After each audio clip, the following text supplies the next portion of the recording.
Assalamualaikum warahmatullahi wabarakatuh. Selamat pagi anak-anak semua. Semoga hari ini semua dalam keadaan sehat walafiat. Baik, materi kita hari ini adalah tanggal 14 bulan 9 2020.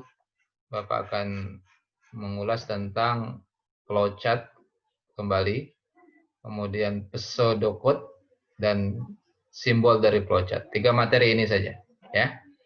Baik, untuk mempersingkat waktu, langsung Bapak share materinya.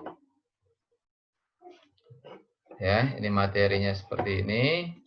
Kita lihat dulu dari awal. Oke. Baik, anak-anak, dalam membuat suatu program komputer, yang paling penting adalah kita harus membuat flowchart, ya. Atau bisa juga pseudocode. Jadi, bagi orang-orang yang terbiasa membuat suatu aplikasi komputer, ya, ada 2 cara.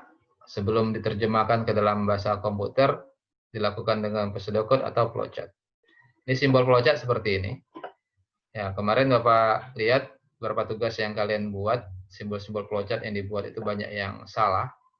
Ya, ini simbol flowchart kalau untuk proses mulai, ya, kita berhenti simbolnya oval.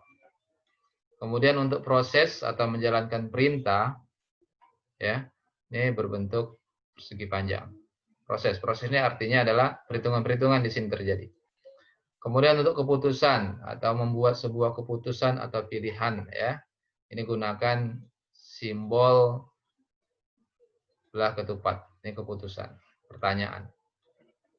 Kemudian untuk input atau output, kita gunakan jajaran genjang seperti ini, ya, jajaran genjang. Kemudian untuk penghubung, gunakan simbol bulat. Ini artinya penghubung ini jika flowchart yang dibuat itu melebihi dari 2 halaman, maka kita sambung dengan penghubung seperti ini. Kemudian arah aliran, gunakan panah yang benar, ke kanan atau ke bawah atau ke kiri, ya, atau ke atas, tapi panahnya harus jelas. Oke, ini contoh-contoh flowchart sederhana yang biasa dipakai. Berikutnya adalah pseudocode. Apa itu pseudocode? Ya, pseudocode itu contohnya seperti ini. Kita membuat suatu bahasa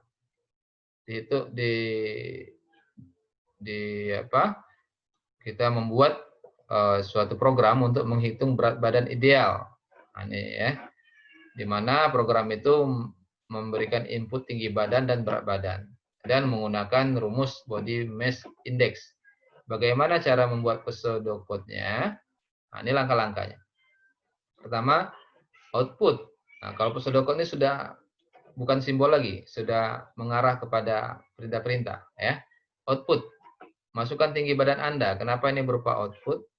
Karena kita menampilkan tulisan masukkan tinggi badan Anda. Jadi di layar komputer nanti akan muncul masukkan tinggi badan Anda.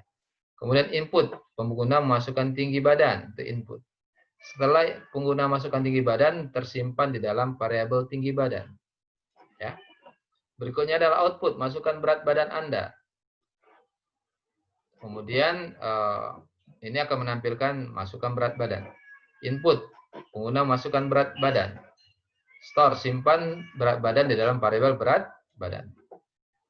Berikutnya adalah proses hitung. Jadi dalam komputer itu hanya ada 3 yang utama. Input, proses, dan output. Ya. Proses hitung BMI. Ini pakai rumus, ada rumusnya, ya. Kemudian ada pertanyaan, jika BMI kurang dari 18,5, tampilkan outputnya, Anda kurus, tampilan gambar kurus. Boleh juga menampilkan tulisan atau hanya gambar. Atau BMI-nya kurang dari 22,9, maka tampilkan Anda normal atau tampilkan gambar normal. Atau ada pertanyaan, jika BMI kurang dari 24,9, Anda gemuk, tampilan gambar gemuk. Kemudian else, Anda obesitas, tampilkan gambar obesitas. Jadi seperti ini. Jadi seperti ini anak-anak ya semua ya. Ini adalah contoh pseudocode, kode ya. Prosedur urutan dalam membuat suatu kode. Nah, bagaimana kode seperti ini kalau kita terjemahkan ke dalam flowchart? Membuat flowchartnya seperti apa? Ya, Kita lihat halaman 21 ya. Nah, gambar 21 kita lihat. Ini silakan dibaca. Flowchart itu boleh detail, boleh juga secara garis umumnya juga boleh. Ya. Oke, baik. Kita lihat berikutnya. Nah, ini contoh dari flowchart. Nah, flowchart yang benar ya, lihat ya. Star. Star itu adalah ketika mulai sebuah flowchart harus diawali dengan star dan berbentuk oval. Kemudian input tinggi dan berat badan. Masukkan menggunakan simbol seperti ini. Jangan salah simbol ya, jangan sembarangan kita menggunakan simbol. Karena kalau salah kita menggunakan simbol nanti tidak bisa diterjemahkan ke dalam bentuk program komputer. Silakan masuk tinggi dan berat badan, hitung BMI. Nah, ini prosesnya seperti ini. Kenapa kotak? Karena ini proses perhitungan. Kemudian outputnya apa? Ini outputnya, ada banyak output. Tapi output ini harus ada pertanyaan dulu. Ya, beda-beda outputnya. Kalau outputnya berbeda-beda, harus buat suatu pertanyaan. Gunakan simbol seperti ini. Simbol apa ini namanya? Belah ketupat ya. Nah, ada pertanyaan, apakah hasil BMI ini kurang dari 18,5? Kalau iya, hasilnya seperti Anda kurus, tampilkan gambar kurus. Ini outputnya. Bentuk simbolnya seperti ini. Kalau tidak, ada pertanyaan berikutnya, apakah hasil perhitungan BMI-nya kurang dari 22,9? Jika iya, Anda ideal, tampilkan gambar ideal. Panahnya ke bawah dan selesai. Sama dengan ini, panahnya ke bawah, kemudian selesai, stop. Harus ada berhenti. Aliran panahnya harus jelas. Ya. Jika tidak, ada pertanyaan, apakah kurang dari 24,9? Jika iya, maka tampilkan Anda gemuk, gambar gemuk. Panahnya jelas ke bawah. Jika tidak semuanya, harus ada perintah terakhir. Anda obesitas, tampilkan gambar obesitas. Panahnya ke bawah, kemudian ke bawah, dan stop, berhenti. Nah, inilah contoh dari flowchart. Ya. Flowchart. Sudah menggunakan program perhitungan komputer. Nah, dari flowchart ini atau pseudocode yang sudah kita buat, kita terjemahkan menjadi sebuah program komputer. Banyak bahasa programnya ya.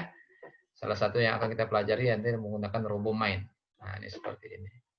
Tapi nanti ini praktik. Nah ya, sayang nanti karena kita masih work from home, mungkin prakteknya nanti Bapak akan coba bagaimana cara praktek, mempermudah prakteknya, pakai aplikasi apa. Tapi bagi yang sudah punya laptop di rumah, silakan otak-atik program RoboMind. Pelajari buku lagi, ya, buku algoritma, buku informatika ya, halaman 83 bagi yang sudah punya buku ya. Baik, demikian pemaparan materi dari Bapak. Ya, anak-anak semua, itulah pemaparan materi dari Bapak. Akhir dari video ini nanti ya, atau akhir dari pembelajaran kita hari ini, Bapak akan berikan link Google Form untuk mengevaluasi apakah kalian sudah paham atau tidak terhadap materi yang sudah Bapak berikan. Tetap semangat belajar ya. Belajarnya dimanapun ya. Kalau kita mau berhasil kita harus belajar otodidak ya. Nggak mesti kita harus tatap muka. Dimanapun kita bisa belajar sendiri. Tapi Bapak berikan panduan-panduan di sini. Demikian dari Bapak. Terima kasih atas perhatiannya. Pak tutup. Assalamualaikum warahmatullahi wabarakatuh. Sampai jumpa di pertemuan berikutnya. Nanti untuk link Google Form-nya untuk evaluasi kegiatan hari ini bisa lihat di Classroom. Pak tutup. Assalamualaikum warahmatullahi wabarakatuh.